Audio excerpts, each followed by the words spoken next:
ನಮಸ್ಕಾರ. ಸಹಕಾರಿ ಟಿವಿಗೆ ಸ್ವಾಗತ. ಮೊದಲು ಮಾನವನಾಗು. ನಾನು ಎಚ್ ಸುಧೀಂದ್ರ ಕುಮಾರ್. ಮುಖ್ಯಾಂಶಗಳು: ಸಹಕಾರ ಬ್ಯಾಂಕಿಂಗ್ ಉತ್ತೇಜನದ ಕುರಿತು ಮಿಜೋರಾಂ ರಾಜ್ಯಪಾಲರ ಭೇಟಿ.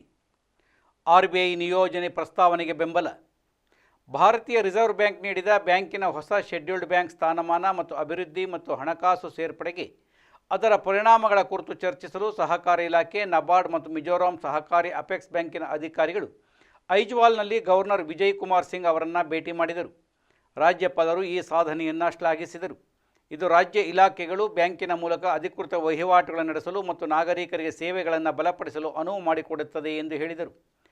ತಳಮಟ್ಟದ ಸಮುದಾಯಗಳನ್ನು ತಲುಪುವಲ್ಲಿ ಸಹಕಾರಿ ಬ್ಯಾಂಕ್ಗಳ ಮಹತ್ವವನ್ನು ಅವರು ಒತ್ತಿ ಹೇಳಿದರು. ಸಂಸ್ಥೆಯನ್ನು ವಿಸ್ತರಿಸಲು ಮತ್ತು ಆಧುನೀಕರಿಸಲು ನಿರಂತರ ಪ್ರಯತ್ನಗಳನ್ನು ಒತ್ತಾಯಿಸಿದರು. ಸರ್ಕಾರ, ನಬಾರ್ಡ್ ಮತ್ತು ಬ್ಯಾಂಕಿನ ಪ್ರತಿನಿಧಿಗಳು ಹಾಜರಿದ್ದರು. 1982ರಲ್ಲಿ ಸ್ಥಾಪನೆಯಾದ ಬ್ಯಾಂಕ್ ಈಗ 35 ಶಾಖೆಗಳು ಮತ್ತು 45 ATMಗಳನ್ನು ನಡೆಸುತ್ತಿದೆ. 1930 ಕೋಟಿ ರು ಠೇವಣಿ ಮತ್ತು 1272 ಕೋಟಿ ರು ಸಾಲಗಳೊಂದಿಗೆ ಶೇಕಡ 66 ಕ್ರೆಡಿಟ್ ಠೇವಣಿ ಅನುಪಾತವನ್ನು ಕಾಯ್ದುಕೊಳ್ಳುತ್ತಿದೆ. ಇತ್ತೀಚೆಗೆ RBIನ 2ನೇ ವೇಳಾಪಟ್ಟಿಗೆ ಸೇರಿಸಲಾದ ಬ್ಯಾಂಕಿನ ಉನ್ನತಿ ಮಿಜೋರಾಂನ ಬ್ಯಾಂಕಿಂಗ್ ವಲಯಕ್ಕೆ ಮಹತ್ವದ ಹೆಜ್ಜೆಯಾಗಿದೆ ಮತ್ತು ಮುಂದೆ ಬಲವಾದ ಸಾಂಸ್ಥಿಕ ಬೆಳವಣಿಗೆಯನ್ನು ಸೂಚಿಸುತ್ತದೆ. ಇದು ರಾಜ್ಯದಾದ್ಯಂತ ಸಾಲ ಮತ್ತು ಗ್ರಾಮೀಣ ಆರ್ಥಿಕ ಅವಕಾಶಗಳಿಗೆ ಸುಧಾರಿತ ಪ್ರವೇಶವನ್ನು ಎತ್ತಿ ತೋರಿಸುತ್ತದೆ. ಭಾರತೀಯ ರಿಸರ್ವ್ ಬ್ಯಾಂಕ್ನಿಂದ ಅಧಿಕಾರಿಗಳನ್ನು ಮಹಾರಾಷ್ಟ್ರದ ಸಹಕಾರ ಇಲಾಖೆಗೆ ನಿಯೋಜನೆ ಮೇಲೆ ಸೇರಿಸುವ ಪ್ರಸ್ತಾವನೆಗೆ ನಿಯಂತ್ರಕರು ಮತ್ತು ವಲಯದ ಪಾಲುದಾರರಿಂದ ಬಲವಾದ ಮೆಚ್ಚುಗೆ ವ್ಯಕ್ತವಾಗಿದೆ. ಮಹಾರಾಷ್ಟ್ರ ರಾಜ್ಯ ಸಹಕಾರಿ ಬ್ಯಾಂಕಿನ ಆಡಳಿತ ಮಂಡಳಿಯ ಅಧ್ಯಕ್ಷ ವಿದ್ಯಾಧರ್ ಅನಸ್ಕರ್ ಅವರು ಗುರುವಾರ ಮುಂಬೈನಲ್ಲಿ RBI ಮತ್ತು ಕೃಷಿ ಮತ್ತು ಗ್ರಾಮೀಣಾಭಿವೃದ್ಧಿಗಾಗಿ ರಾಷ್ಟ್ರೀಯ ಬ್ಯಾಂಕಿನ ಅಧಿಕಾರಿಗಳೊಂದಿಗೆ ನಡೆದ ಉನ್ನತ ಮಟ್ಟದ ಸಭೆಯಲ್ಲಿ ಈ ವಿಚಾರವನ್ನು ವ್ಯಾಪಕವಾಗಿ ಸ್ವಾಗತಿಸಲಾಯಿತು. ಸಹಕಾರಿ ಬ್ಯಾಂಕ್ಗಳ ದ್ವಂದ್ವ ನಿಯಂತ್ರಣದ ಹಿನ್ನೆಲೆಯಲ್ಲಿ ಈ ಪ್ರಸ್ತಾವನೆ ಬಂದಿದೆ.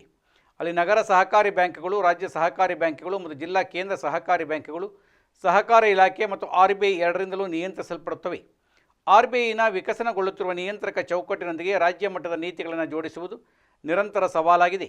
ಇತ್ತೀಚೆಗೆ RBI ಈ ಬ್ಯಾಂಕ್ಗಳಿಗೆ ಹಿಂದಿನ ಸುತ್ತೋಲೆಗಳನ್ನು ಬದಲಾಯಿಸಿ ಸಮಗ್ರ ಹೊಸ ನಿರ್ದೇಶನಗಳನ್ನು ನೀಡಿದೆ.